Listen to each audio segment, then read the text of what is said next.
आज 26 जनवरी 2021 दिल्ली की स्थिति किसानों और सरकार की देखकर हमको शर्म आती है। इस हिसाब से चल रहा है मामला दिल्ली में। मैं कंडेम करता हूँ उस स्थिति का।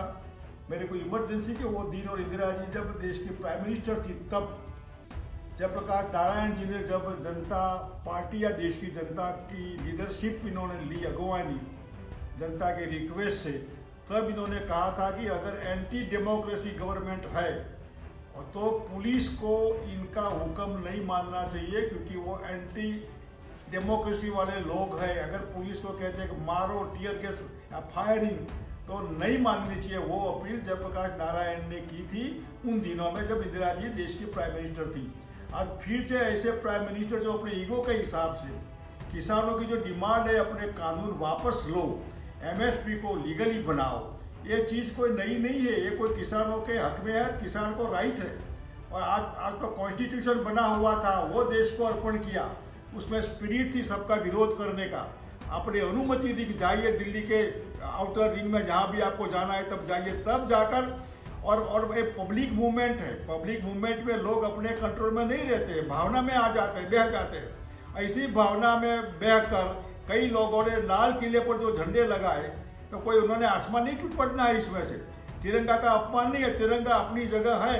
ये जो मेरे पास जो है उसमें मैं क्लियर कट बताता हूँ कि इसमें तिरंगा भी है। इसके बगल में दो छोटे झंडे लगाए हैं।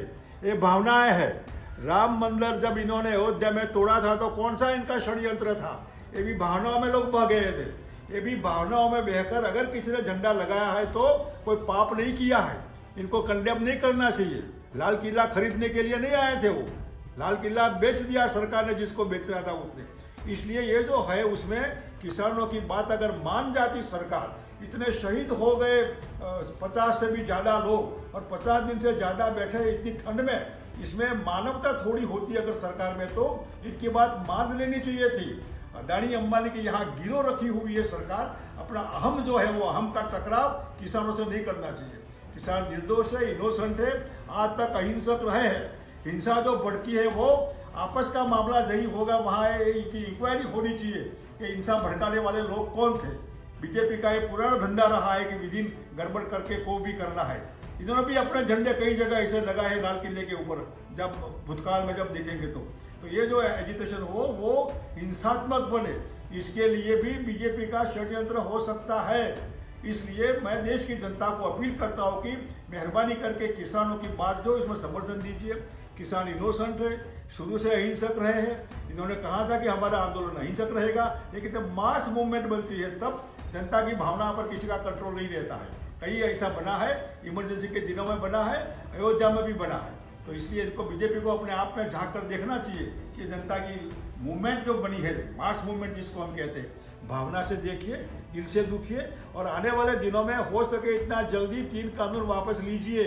कोई आसमान नहीं टूट पड़ेगा, अदानी अंबानी मर नहीं जाएंगे, लेकिन किसान मर जा रहा है। इसलिए मेरी अपील है सरकार को, अपना ईगो छोड़िए, अहम छोड़िए, और मेहरबानी करके इमरजेंसी में जो दिन आए थे ऐसे ही दिन फिर ना आए, ऐसी चिंता करते हुए सरकार अपना ध्यान रखे। और किसान एजिटेशन में जो भी हिंसक लोग हैं इनको साइड में करें, इनको अलग सौंप दे पुलिस को।